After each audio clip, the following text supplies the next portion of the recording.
चलो दोस्तों शुरू करते हैं राज कॉमिक्स की झील महल की राजकुमारी। अच्छी कहानी है, ध्यान से सुनना। रजतगढ़ के राजा रजनीकांत का स्वभाव भी बड़ा अजीब था।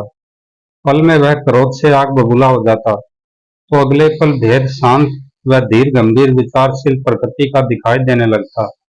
एक रात जब वह सो रहा था तभी ओ किसी किसी के गाने की मधुर आवाज सुनकर अचानक ही राजा रजनीकांत की नींद उचट गई। आज बिरजन में हो रही खेलत नंदलाल। हाँ यह क्या, आने वाली है दीपावली और इतनी रात बीते कोई होली का गीत गा रहा है, मगर गा बहुत अच्छा रहा है। राजमहल से कुछ दूर एक छोटा सा मंदिर था जहाँ एक नौजवान चोखेलाल रहता था। वह पूजा के समय आरती करने या घंटे घड़ियाल बजाने के अलावा दिन भर या तो आवारागर्दी करता था या जोर जोर से गाना गाया करता। गाना गाने की जब उसे सनक सवार होती तो वह न दिन देखता न ही रात, जोर जोर से लंबी तान अलापने लगता। उस रात वह जब यूं ही जोर जोर से गा रहा था तो राजा रजनीकांत ने उसकी आवाज सुनी और अरे कोई है। ओ राजा की आवाज सुनते ही एक सेवक तुरंत ही महाराज के सम्मुख प्रस्तुत हुआ। महाराज की जय हो, सेवक हाजिर है अंदाता, क्या हुक्म है, आज्ञा दीजिए। मंदिर के पास बगीचे में कौन गा रहा है, उसे पकड़कर हमारे सामने लाओ। महल के पहरे पर तैनात सैनिकों ने राजआज्ञा पाते ही मंदिर के निकटवर्ती बगीचे में चोखेलाल को धर पकड़ा और आनंद फानन में उसे घसीटते हुए राजा रजनीकांत के समक्ष ले आए। दुआई हो महाराज, मुझ गरीब को नाक पकड़ लिया है आपके सैनिकों ने। मैंने कोई कसूर नहीं किया, कहीं पर चोरी नहीं की, कोई डाका नहीं डाला। बूहू, मैंने तो किसी की नाक में तिनका तक नहीं किया महाराज। ठीक है, मगर अभी मंदिर के पास के बगीचे में गाना तो तुम ही गा रहे थे ना। यह गाना। चोखेलाल को बुरी तरह भयभीत देख राजा रजनीकांत को हंसी आ गई। हा हो, यह गलती हो गई महाराज, कान पकड़ता हूँ। अब मैं तो क्या, मेरी अगली पिछली 7 पीढ़ियों में भी कोई कभी गाना नहीं गाएगा। तुम व्यर्थ डर रहे हो जवान, हमने तो तुम्हें इसलिए बुलाया है कि तुम्हारा गाना हमें बहुत पसंद आया है और इतना बढ़िया गाने वाला व्यक्ति हमसे हमारे दरबार से अब तक कैसे दूर रह गया। तुम कल सुबह ही हमारे राज दरबार में आओ। जवान, एक क्या नाम है तुम्हारा? जजी चोखेलाल। वाह चोखेलाल, बड़ा चोखा गाते हो तुम। कल राज दरबार में आना, तब हम ढेर सारा इनाम भी देंगे तुम्हें। अगले दिन चोखेलाल जब राज दरबार पहुंचा तो उसके भाग्य ही जाग गए। किसी राज्य का महाराज होना भी कितने गर्व की बात है। काश मैं भी कोई राजा महाराजा होता। राजा रजनीकांत ने उसे ढेर सारे इनामों से लाद दिया और फिर चोखेलाल राजा रजनीकांत के राज दरबार का एक सम्मानित दरबारी बन गया। धीरे धीरे उसने राजा के प्रिय दरबारियों और सलाहकारों में अपना एक अलग ही स्थान बना लिया। राजा अक्सर सोचा करता, आहा, चोखेलाल की आवाज में कितनी मिठास है। उसका गाना सुनकर दिन भर की सारी थकान दूर हो जाती है। कितनी सुख शांति भरी नींद आती है। एक रात दिन भर का थका हारा राजा रजनीकांत को जल्दी ही सो गया। नींद में राजा ने एक सपना देखा। आह जंगल में यह झील कितनी सुंदर झील। आह जंगल में यह कितनी सुंदर झील है। झील में कितनी प्यारी प्यारी बत्तख तैर रहे हैं। इन बतखों को तैरता देखकर तो मेरा भी दिल झील में तैरने का हो रहा है। क्यों न एक दो डुबकी मार लूं। छपाक। और राजा रजनीकांत ने कपड़े उतारकर जैसे झील में डुबकी लगाई, अचानक उसे झील में ही एक महल दिखाई देने लगा। अरे वाह, कितना सुंदर महल है। मगर इस झील के महल में भला कौन रहता होगा। फिर भी एक नजर महल के अंदर जाकर देखूं तो सही। जैसे ही राजा रजनीकांत झील के महल में प्रविष्ट हुआ, अरे यह क्या, झील का सारा जल गायब और वह उस तरफ उस पलंग पर कौन सुंदरी विश्राम कर रही है। उफ, इतनी सुंदर युवती, मैं इसे ही अपनी पत्नी बनाऊंगा। रजतगढ़ की महारानी बनने योग्य इस जैसी सुंदर कन्या भला मुझे और कहाँ मिलेगी। तभी वह अद्वितीय सुंदरी सोते सोते ही मुस्कुराई तो उफ, अब और नहीं रहा जाता इसके बिना तो मैं एक पल भी नहीं जी सकूंगा। मगर मैं हूं कहाँ, यह कौन सी जगह है। क्यों न इस सुंदरी को जगाकर इसी से पूछूं। राजा रजनीकांत स्वप्न लोक में विचरता उस अद्वितीय सुंदरी के पलंग की ओर बढ़ाई था कि उस रोज आधी रात बीते नींद न आने के कारण चोखेलाल ने बगीचे में टहलते हुए जोर जोर से गाना शुरू कर दिया। मैया मोरी मैं नहीं तरबूज खायो। उस दिन चोखेलाल को बेवक्त की रागनी से राजा रजनीकांत चोखेलाल की बेवक्त की रागनी से राजा रजनीकांत की नींद अचानक ही टूटी तो गुर्र फिट फिट मारे क्रोध के उसका गुस्सा सातवें आसमान पर जा पहुंचा। जबकि राजा के क्रोध से बेखबर चोखेलाल हमेशा की तरह अपनी धुन में गाए जा रहा था। मैया मोरी मैं नहीं तरबूज खायो, तरबूज के धोखे में मैं खरबूजा ले आयो। अरे कोई है? जी महाराज। फौरन इस कमखत गाने वाले गधे को हमारे सामने पेश किया जाए। राजा रजनीकांत के मुंह से आवाज निकलने की देर थी।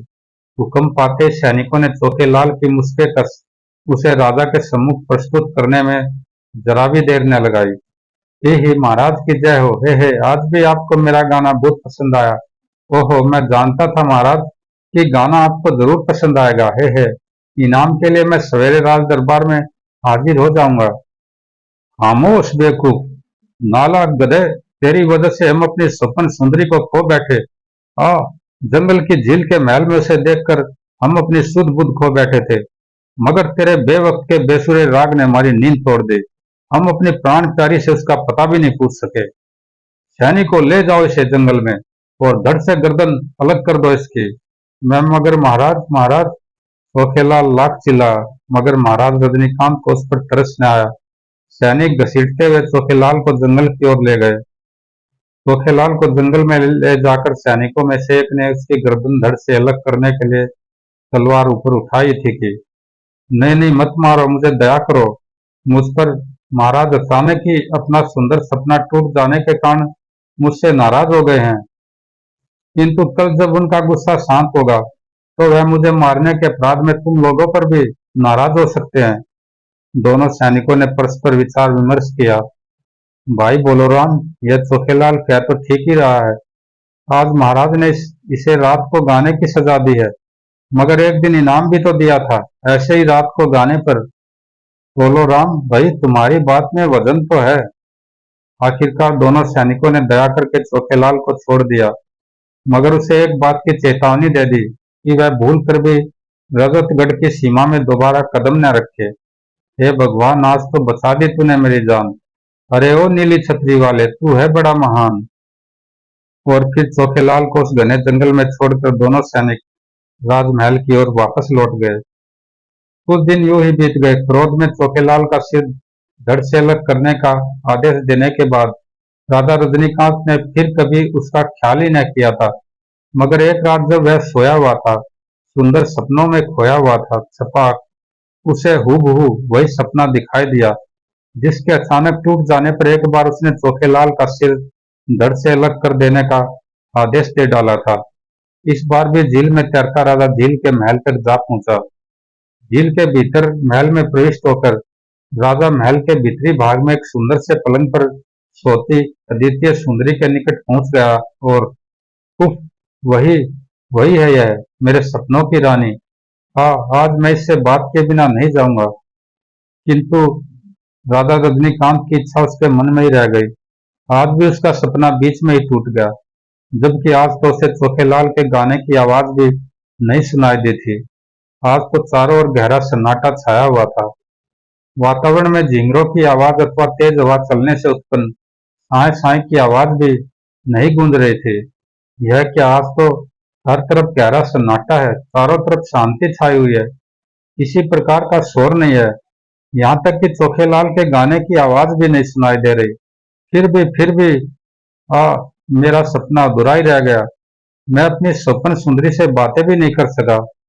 उफ, मैंने बेचारे चोखेलाल को फिर तो नाहक ही मरवाया। बेचारा कितना अच्छा गाता था। उस रोज से रजनीकांत लगातार दुखी रहने लगा। उसका उठना बैठना सोना जागना सब कुछ हराम हो गया। अपनी नींद में देखी गई स्वप्न सुंदरी की कल्पना से वह हर क्षण बेचैन रहने लगा। आह, कहाँ मिलोगी तुम प्रिय प्राणेश्वरी, कैसे ढूंढूं मैं तुम्हें। उधर जंगल में भटकता भटकता चोखेलाल कई दिनों के मैले कुचले कपड़े पहने एक दिन अचानक ही पहुंच गया एक झील के किनारे। हे भगवान, अब तो जिंदगी भर छिप छिप कर ही रहना होगा। अगर मुझे किसी ने देख लिया और महाराज को मेरे जीवित होने की बात बता दी तो मेरी खैर नहीं। अरे यह क्या, वो कितनी सुंदर झील है। कई दिन हो गए मुझे नहाए हुए, तो मैं इस झील में आज जी भरकर नहा लूं। नहाने का विचार करके चोखेलाल ने अपने मैले कुचले कपड़े उतारे और छपाक झील में कूद पड़ा। और झील में कूदते ही, आए, यह सुंदर सा शानदार महल किसका है? इस झील के महल में भला कौन रहता होगा? अपने कौतूहल को शांत करने के लिए चोखेलाल झील के महल में प्रविष्ट हुआ। बाप रे, वह उस पलंग पर कौन सो रहा है? वो कितनी सुंदर है, जरूर यहाँ की राजकुमारी होगी। भाग लूं, कहीं मुझे अपने सैनिकों से पकड़वा कर यह भी सिर धड़ से अलग कर देने की आज्ञा न दे दे। डर के मारे चोखेलाल जैसे ही पलट कर भागने को हुआ, अचानक एक तेज आवाज गूंज उठी, ठहरो। हाँ, यह आवाज है तो सुरीली, मगर बूहू, मुझे तो डर लग रहा है। ऊपरे में आया तो था झील में नहाने, मगर इस झील के महल में तो जरा भी जल नहीं है। डरते डरते चोखेलाल ने पलट कर देखा तो, कौन हो तुम, कहाँ से आए हो? झील महल की अद्वितीय सुंदरी को देख चोखेलाल बुरी तरह हड़बड़ा गया। हड़बड़ा कर घबराए हुए स्वर में बोला, जजी जी, मैं कोई नहीं हूँ रानी जी। मैं तो बस गलती से यहाँ आ गया। चोखेलाल की घबराहट देख वह द्वितीय सुंदरी हंस पड़ी और मन ही मन सोचने लगी, कई वर्षों से मैं इस झील में आराम कर रही हूँ, चैन से रहती आई हूँ। आज तक कोई पुरुष इस महल में नहीं आया। यह पहला पुरुष है जो अचानक इस झील के महल में आया है। कौन जाने मुझे शाप मुक्ति दिलाने के लिए इसे धर्मपिता वरुण ने मेरा वर बनाकर यहाँ भेजा हो, किंतु यह मेरे योग्य है भी या नहीं। इसने मुझे रानी जी कहकर संबोधित किया है, जरूर यह कोई साधारण व्यक्ति है। फिर भी मुझे इसकी परीक्षा ले लेनी चाहिए। कुछ देर सोच विचार के बाद उस अद्वितीय सुंदरी ने चोखेलाल से कहा, सुनो युवक, तुम जब तुम जब यहाँ तक आ ही गए हो तो कुछ दिन हमारे मेहमान बनकर रहो। यहाँ तुम्हें किसी बात की कमी नहीं रहेगी। तड़तड़ कहने के साथ ही अद्वितीय सुंदरी ने दोनों हाथों से तालियां बजाई। तुरंत ही चार दासियां वहां प्रस्तुत हुई।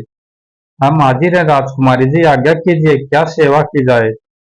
यह युवक हमारा मेहमान है, इसे अच्छी तरह तैयार करके भोजनालय में ले आओ। चारों दासियां चोखेलाल को सुगंधित स्नानागार में ले गई। उफ, यहाँ तो बड़ी तेज खुशबू है, कितना चमचमाता हुआ स्नानागार है। जल्दी से 2 लोटे पानी उलीच कर बाहर निकल लूं। स्नानागार गंदा हो गया तो रानी जी कहीं नाराज न हो जाए। अरे, यह दासियां अभी तक खड़ी क्यों हैं? अरे, आप लोग यहाँ क्यों खड़ी हैं? यहाँ से जाइए, तभी तो मैं नहाऊंगा। चारों दासियां एक दूसरे की ओर देखते हुए मुस्कुराई, फिर खिलखिलाती हुई वहां से चली गई। अद्वितीय सुंदरी अपनी राजकुमारी को चारों दासियों अद्वितीय सुंदरी अपनी राजकुमारी को चारों दासियों ने बताया, वो कितना बुद्धू आदमी है राजकुमारी जी, आपके लायक तो हरगिज नहीं है। हमसे कहता है आप यहाँ से जाइए, तभी तो मैं नहाऊंगा। सच राजकुमारी जी, यह तो कोई बड़ा ही सीधा साधा सा बुद्धू आदमी है। अरे, अभी से तुम लोगों ने फैसला भी कर लिया, उसे तैयार तो हो लेने दो। हाँ, यह भी ठीक है, आओ जरा देखे, तैयार हो ही गया हो शायद। चोखेलाल 2 लोटे पानी उलीच कर नहा तो लिया, मगर कपड़े कपड़े तो वह झील के बाहर छोड़ आया था, किंतु पहनने के ख्याल से उसे अधिक समय परेशान न होना पड़ा। आइए, आपको वस्त्रालय में ले चले। चारों दासियां चोखेलाल को झील के महल के एक भाग में स्थित शानदार वस्त्र गृह में ले गई। वहां एक से एक सुंदर व बेशकीमती सैकड़ों वस्त्र थे। उफ, यहाँ तो मुझे अपने लायक कपड़े भी नजर नहीं आ रहे। अरे नहीं, वो है तो। और चोखेलाल ने चूने कोने में लटके हुए साधारण से वस्त्र, फिर उन वस्त्रों को पहन वह चारों दासियों के साथ झील के महल के एक भाग में स्थित विशाल व सुंदर भोजनालय में पहुंचा। विराजिए अतिथि, यहाँ हर प्रकार का भोजन पकवान मिष्ठान है। जैसा भोजन आपको रोज रुचिकर लगता हो, उसे ग्रहण कर हमारा आतिथ्य स्वीकार कीजिए। डरते डरते चोखेलाल साधारण सी कुर्सी पर बैठ गया। फिर, हे भगवान, इतने सारे पकवान, मिष्ठान, फल आदि, मगर मैं तो रोज ही दाल रोटी ही खाता रहा हूँ। यह सब खाने से तो मेरा पेट खराब हो जाएगा। बदहजमी हो जाएगी, मैं तो दाल रोटी ही खाऊंगा। मेज पर सोने चांदी और पीतल की सुंदर तस्तरियां रखी थी।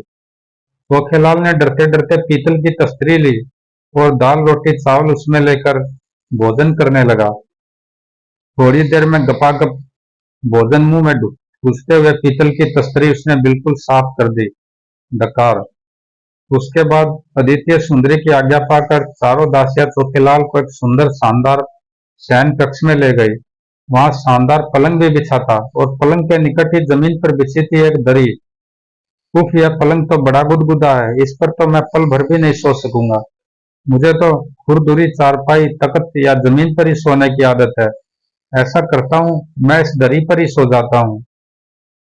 और फिर सोया सोया तो चोखेलाल बड़े मजे में था, किंतु जागा तो अरे यह क्या, मैं फिर से झील के किनारे कैसे आ गया। सोया तो मैं झील महल में था, किंतु तो क्या मैं सोते हुए केवल सपना देख रहा था। नहीं नहीं, सपना नहीं हो सकता। मेरे बदन पर यह जो कपड़े हैं यह मेरे नहीं है, यह तो मैंने झील के महल में ही पहने थे। आए तो क्या यह हमारे रजतगढ़ के महाराजा के सपने वाली जगह थी। और झील की सुंदरी जरूर महाराज के स्वप्न की सुंदरी रही होगी। मुझे यह सब बातें महाराज को बतानी चाहिए, मगर कैसे। उन्होंने तो मुझे मृत्यु दंड दे दिया था, मेरे सिर को धड़ से अलग करने की आज्ञा दे दी थी। तो क्या हुआ, मुझे सैनिकों ने जीवित छोड़ दिया, इसमें मेरी क्या गलती। महाराज ने यदि कोई दंड दिया भी तो दंड उन्हीं सैनिकों को ही मिलेगा। हाँ हाँ, मुझे तो महाराज इनाम ही देंगे। जब उन्हें पता चलेगा कि मैंने उनके स्वप्न वाली झील की सुंदरी को ढूंढ निकाला है।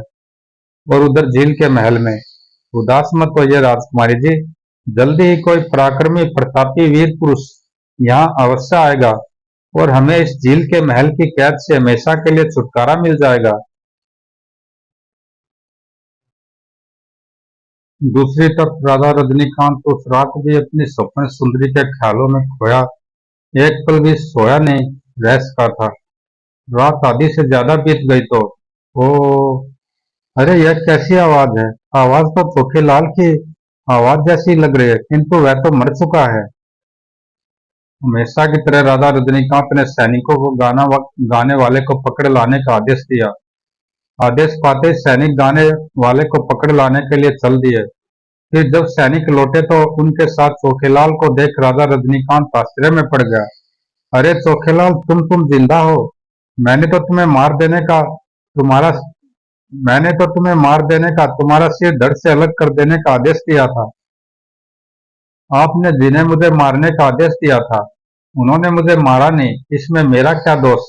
लेकिन आपके आदेश को जानते हुए भी मैं यहाँ जानबूझकर आया हूँ मालिक। मैंने जंगल में एक बड़ी ही सुंदर झील देखी। उस झील में एक सुंदर सा महल था। उस महल में मैंने अप्सराओं जैसी एक राजकन्या को देखा महाराज। क्या कमाल है, यह तो बिल्कुल मेरे स्वप्न की बात कर रहा है। इसका मतलब है चोखेलाल की मदद से मैं अपने सपनों में आने वाली स्वप्न सुंदरी तक पहुंच सकता हूँ।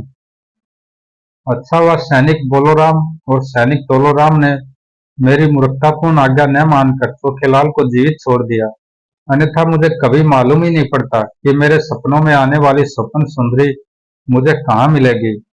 उसके बाद पहले तो राजा रजनीकांत ने सवै राजा होते हुए भी अपने राज्य के मामूली से व्यक्ति चोखेलाल से निसंकोच माफी मांगी।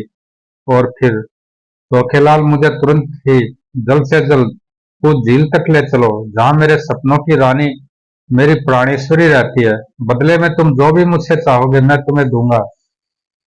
यह है, यही तो मैं चाहता था, एक बार आप खुश हो जाइए महाराज, फिर तो मुझे ही आपका महामंत्री बनना है। और फिर है अगले दिन राजा रजनीकांत ने अपने विश्वस्त वयोवृद्ध मंत्री को राजकाज संभालने का आदेश दिया और सवै चोखेलाल के साथ जंगल की तरफ निकल पड़ा। बहुत देर बाद आखिरकार कहा, हम झील के किनारे आ पहुंचे महाराज। क्या सच। राजा रजनीकांत व चोखेलाल ने अपने वस्त्र झील के किनारे उतार झील में डुबकी लगाई और दोनों कुछ ही देर में झील के महल में पहुंच गए। महल में प्रविष्ट होते ही राजा रजनीकांत पलंग पर लेटी सो रही अद्वितीय सुंदरी को देखकर हक्का बक्का रह गया।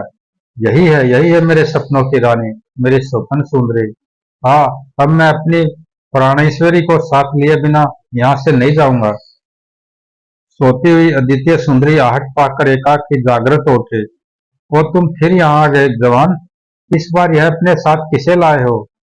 हमें राजा रजनीकांत कहते हैं सुंदरी, और हम यहाँ से तुम्हें ले जाने के लिए आए हैं। यह सुंदर सजीला नौजवान लगता तो कोई वीर पराक्रमी राजा ही है। फिर भी मुझे इसकी परीक्षा ले लेनी चाहिए। और फिर वो तो आप राजा हैं, हमारे झील के महल में आने की कैसे तकलीफ की आपने? तकलीफ हमने तो यहाँ तक आने में कोई तकलीफ नहीं की सुंदरी। हाँ, यदि हम यहाँ तक नहीं आ पाते तो शायद तुम्हारे स्वप्न देखते देखते प्राण ही त्याग देते। हमारे महाराज रोज स्वप्न में आपको देखा करते थे रानी जी। इनके दिन का चैन, रात का आराम, दिल का करार, सब कुछ आपकी सुंदर छवि सपनों में देखते देखते छिन गया था। वो तब तो आप आज हमारा आतिथ्य स्वीकार कीजिए राजन। अवश्य, किंतु पहले तुम यह बताओ कि तुम हो कौन और इस झील के महल में क्यों रहती हो? मैं यहाँ एक अपराध की सजा भुगत रही हूँ राजन। मैं पृथ्वी के एक सुंदर राज्य सूर्यनगर के राजा सूर्यसेन की इकलौती पुत्री चंद्रिका हूँ। एक बार सूर्यनगर से बाहर मैं अपनी 4 सखियों के साथ शिकार के लिए निकली। मुझे एक सुंदर बत्तख इस झील में तैरते दिखाई दी।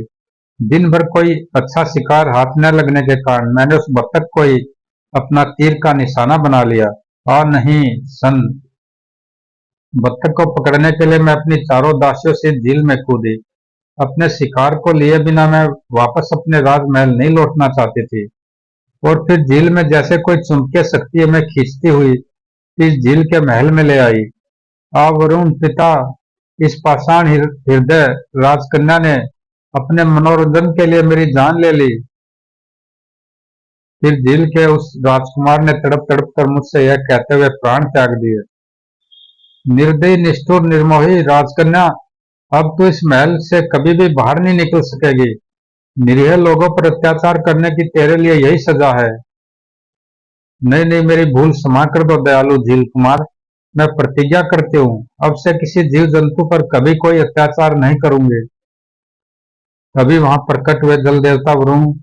वह झील का राजकुमार उन्हीं का मानस पुत्र था। वह झील का राजकुमार उन्हीं का मानस पुत्र था। वरुण देवता ने मुझसे कहा, दुखी मत हो बेटी, तुम हमेशा यहाँ कैद नहीं रहोगे। जब भी तुम्हारे योग्य कोई वीर पराक्रमी राजा या राजकुमार इस झील में आएगा, तुम्हें इस कैद से हमेशा के लिए मुक्त करा ले जाएगा। किंतु यह ध्यान रखना कि तुमने अपना पति चुनने में यदि कोई भूल की तो हमेशा हमेशा के लिए इसी झील महल में कैद रह जाओगे। राजकुमारी चंद्रिका से सारी बातें जानने के पश्चात राजा रजनीकांत ने तुरंत गंभीरता से कहा, तो फिर अब देर क्या है प्रिय, हम तुम्हें लेने आ गए हैं, चलो हमारे साथ। अब हम एक क्षण भी तुम्हें इस झील महल की कैदी नहीं रहने देंगे। नहीं राजन, आज नहीं, आज आपको यही हमारा मेहमान बनकर रहना होगा। आप स्नान आदि से निर्वत होकर भोजनालय पहुंचे। कहने के साथ ही राजकुमारी चंद्रिका ने जैसे ही तालियां बजाई, तड़तड़ तुरंत ही उसकी चारों प्रिय दासियां वहां उपस्थित हुई। राजकुमारी चंद्रिका ने उन्हें आदेश दिया, महाराज को स्नानागार में ले जाओ।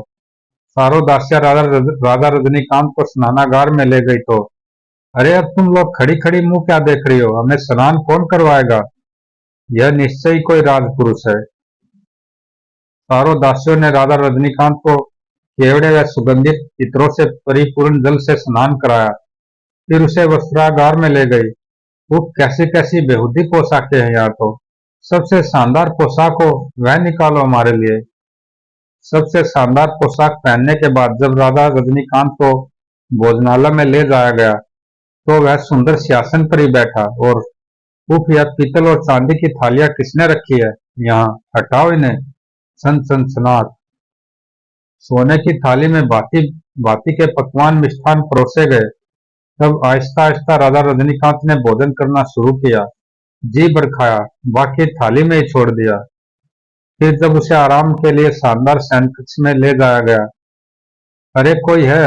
जय जी हाँ महाराज। खड़ी खड़ी मुंह क्या देख रही हो, चलो हमारे पैर दबाओ, पंखा जलो। दो दासियां राजा रजनीकांत के पैर दबाने लगी, दो पंखा जलने लगे। थोड़ी देर में राजा रजनीकांत गहरी नींद में सो गया। थोड़ी देर बाद, क्या देख रही हो, क्या देख रही है राजकुमारी जी? यह पुरुष निश्चय कि किसी राजसी खानदान का कुल दीपक है। अब देर करनी उचित नहीं, तुरंत ही विवाह के लिए तैयार हो जाइए। हाँ राजकुमारी जी, अब हम लोगों के इस झील महल से मुक्ति पाने का समय आ गया है। अगली सुबह जब राजा रजनीकांत नींद से जागा तो झील महल में राजकुमारी चंद्रिका व राजा रजनीकांत के विवाह की तैयारियां पूरी हो चुकी थी।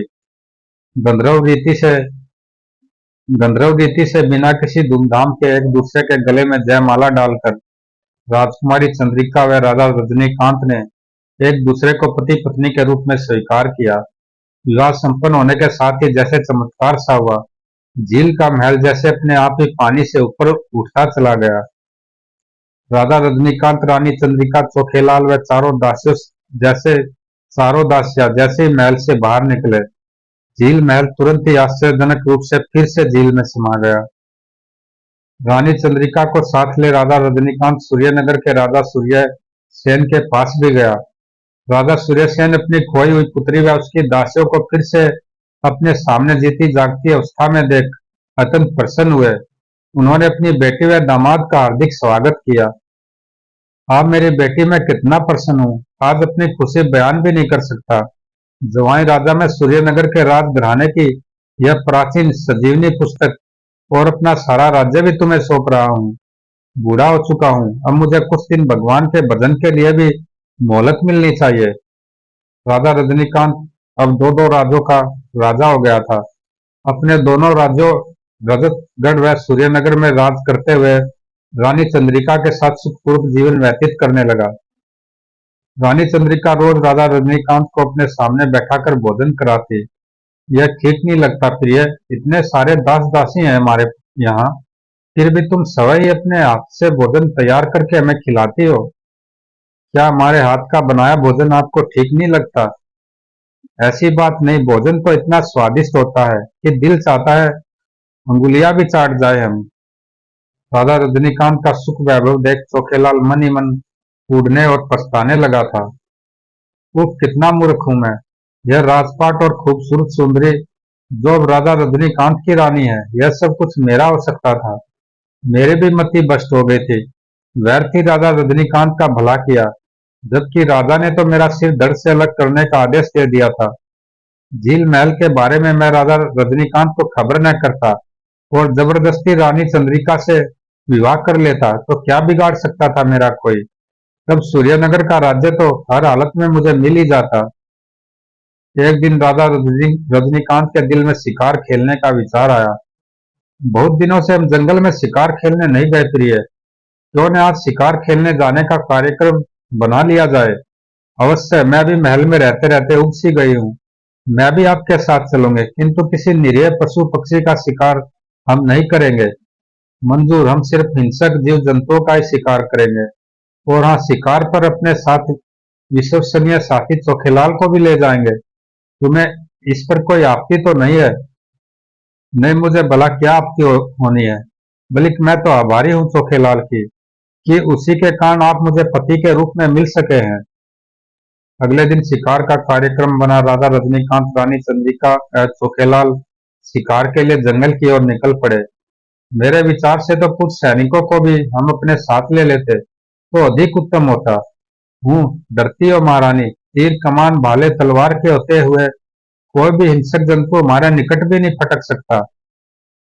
काफी देर तक जंगल में भटकने के बाद भी जब उन्हें कोई शिकार हासिल न हुआ तो राजा रानी भोजन करने के लिए बैठे। चोखेलाल भी उनसे कुछ दूर भोजन करने के लिए बैठ गया।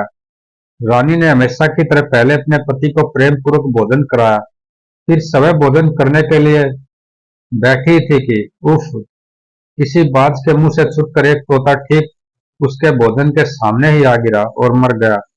क्या हुआ महारानी? महाराज, सामने अचानक ही यह मुर्दा पड़ा है। ऐसे में मैं भोजन करूं तो कैसे? और सामने परसी थाली छोड़कर उठ जाऊं तो अन्न का अपमान होगा। बस इतनी सी बात। तुम्हें याद नहीं महारानी, तुम्हारे पिता ने हमें एक पुस्तक दी थी जिसमें संजीवनी विद्या द्वारा परकाया में प्रवेश करने की विधि वह मंत्रादि लिखे हैं। अभी तक मैंने उस पुस्तक को पूरा पढ़ा नहीं है। मैं महल से वह पुस्तक लाता हूँ, पूरा मंत्र याद करके किसी भी गुप्त स्थान में अपना शरीर छोड़ आत्मा को इस तोते में ले जाऊंगा।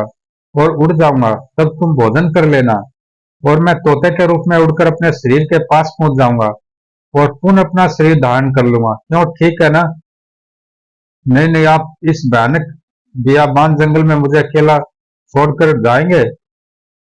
वो यह तो मैंने सोचा ही न था।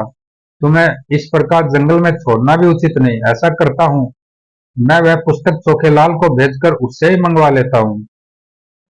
राजा रजनीकांत ने चोखेलाल को बुलाया और उससे कहा, सुनो चोखेलाल, यह लो हमारा आदेश पत्र और सीधे राजमहल पहुंचकर हमारे महल में पहुंचना। महल में हमारे शयन कक्ष में बिस्तर पर रखे तकिए के नीचे एक किताब रखी है। आंधी की तरह जाओ और तूफान की तरह वह किताब लेकर आओ। किताब लेकर हमारे पास आओ और देखो, किताब खोल कर न देखना, उसे पढ़ना मत। जैसा कि आदेश था, चोखेलाल आंधी की तरह घोड़ा दौड़ाता राजमहल पहुंचा। महल में पहुंच राजा के शयन कक्ष में प्रविष्ट हुआ। बिस्तर पर तकिए के नीचे से पुस्तक निकाली संजीवनी, किंतु किताब खोलकर देखने और उसे पढ़ने का लोभ वह स्मरण न कर सका। उस अद्भुत किताब को लेकर जब तक वह जंगल में फिर से राजा रजनीकांत के निकट पहुंचा, तब तक वह उस किताब का एक एक शब्द पढ़ चुका था और काया प्रवेश की विधा का मंत्र भी उसे पूरी तरह याद हो चुका था। शाबाश चोखेलाल, ले आए तुम किताब।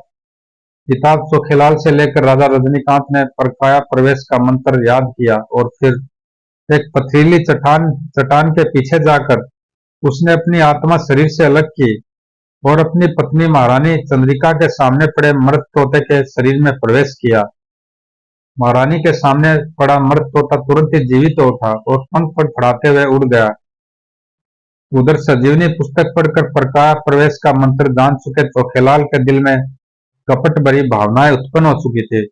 उसने अपने शरीर से आत्मा को अलग किया और राजा रजनीकांत के शरीर में अपनी आत्मा को प्रवेश कराया और फिर राजा रजनीकांत का शरीर धारण कर वह अपने शरीर के निकट पहुंचा। राजा की तलवार से उसने अपने शरीर के टुकड़े टुकड़े कर दिए। हा, अब मैं चोखेलाल ही राजा रजनीकांत बनकर रजतगढ़ में राज्य करूंगा। उधर रानी चंद्रिका के भोजन करने के बाद तोते के शरीर में उड़ता हुआ रजनीकांत अपने शरीर के निकट पहुंचा तो अपने शरीर को जीवित अवस्था में देख तथा चोखेलाल के शरीर के टुकड़े टुकड़े हुए देख सब कुछ समझ गया। उड़ता हुआ तोता तुरंत अपनी रानी के पास आया और अपनी असली आवाज में बोला, सुन मेरी रानी बड़ी सयानी, मेरे साथ चल गया चाल, मेरा नौकर चोखेलाल। तोते बने राजा रजनीकांत ने जल्दी जल्दी सारी बातें रानी को बता दी तो रानी बोली, बेफिक्र रहिए महाराज, चोखे चोखेलाल की राजा बने रहने की दाल मैं हरगिज न गलने दूंगी। अब आप जल्द से उड़ जाइए, वह दुष्ट चोखेलाल यहाँ आ गया तो आपकी जान का दुश्मन बन जाएगा। दूसरी ओर एक अजब ही सोंग रहा। अपने शरीर के टुकड़े टुकड़े करके चोखेलाल पलटा ही था कि अरे तोता, यह रहा हमारा राजा, कर दो इसका भी काम तमाम, फिर तो बस मैं रह जाऊंगा, राजा बनकर ऐश करूंगा मैं। राजा रजनीकांत के धोखे में चोखेलाल ने वहां पत्थर पर बैठे एक जंगली तोते की गर्दन अपनी तलवार की धार से अलग कर दी। फिर खुशी से हटता हुआ चोखेलाल शीघ्रता पूर्वक रानी चंद्रिका के सामने पहुंचा। भोजन कर लिया महारानी जी? हाँ, अब आप चोखेलाल को बुला ले, हम लोग वापस राजमहल चलते हैं। आज तो शिकार का मजा आया नहीं, किसी और दिन यह मजा लेने फिर से जंगल में आएंगे। हमें दुख है महारानी जी, हमारा परम प्रिय मित्र शुभचिंतक चोखेलाल एक शेर का शिकार बन गया। शेर उसे उठाकर जाने कहाँ ले गया है। हाय री विडम्बना, हम आए तो थे शिकार खेलने और अपने साथी को इस शिकार में खोकर जा रहे हैं। वो यह तो सचमुच बहुत बुरा हुआ, किंतु होनी को भला कौन टाल सकता है।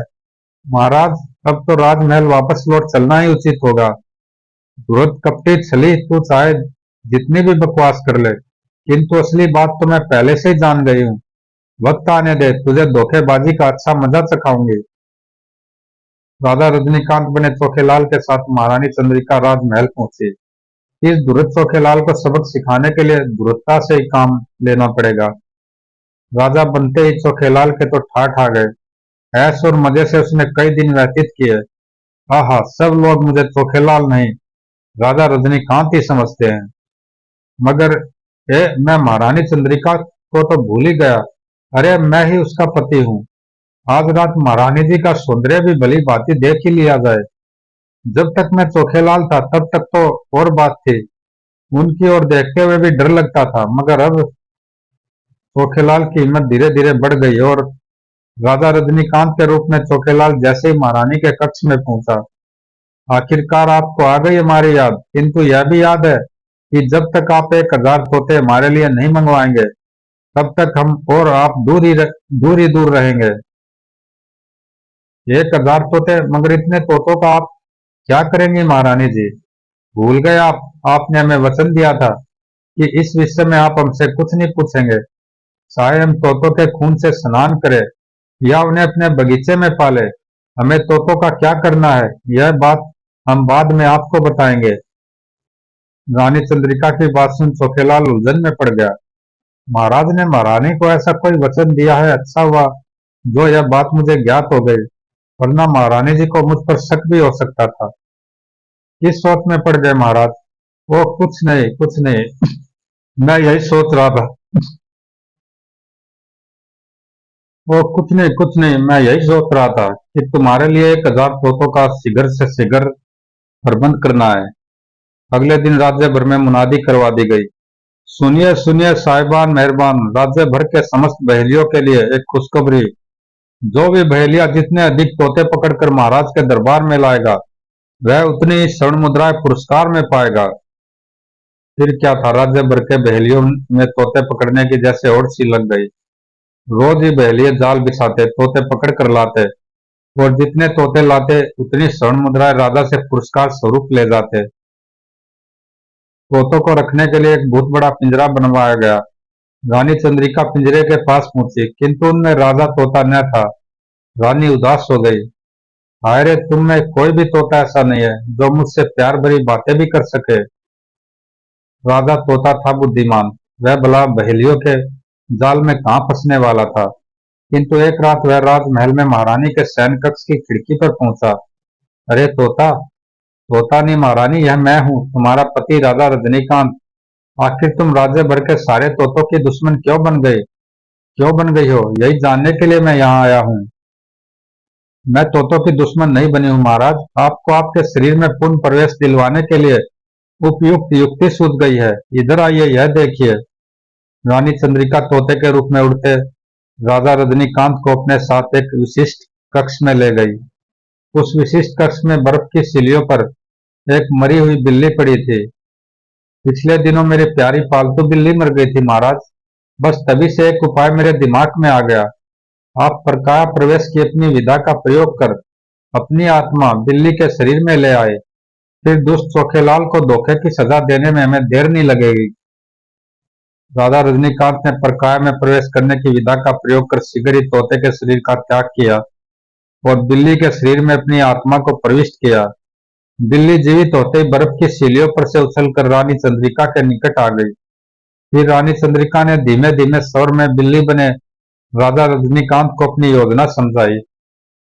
रानी चंद्रिका का रात्रि का भोजन दासियों ने उसके कक्ष में लाकर दिया तो बिल्ली बने राजा रजनीकांत ने तोते की मृतदेह रानी के सामने लाकर डाल दी।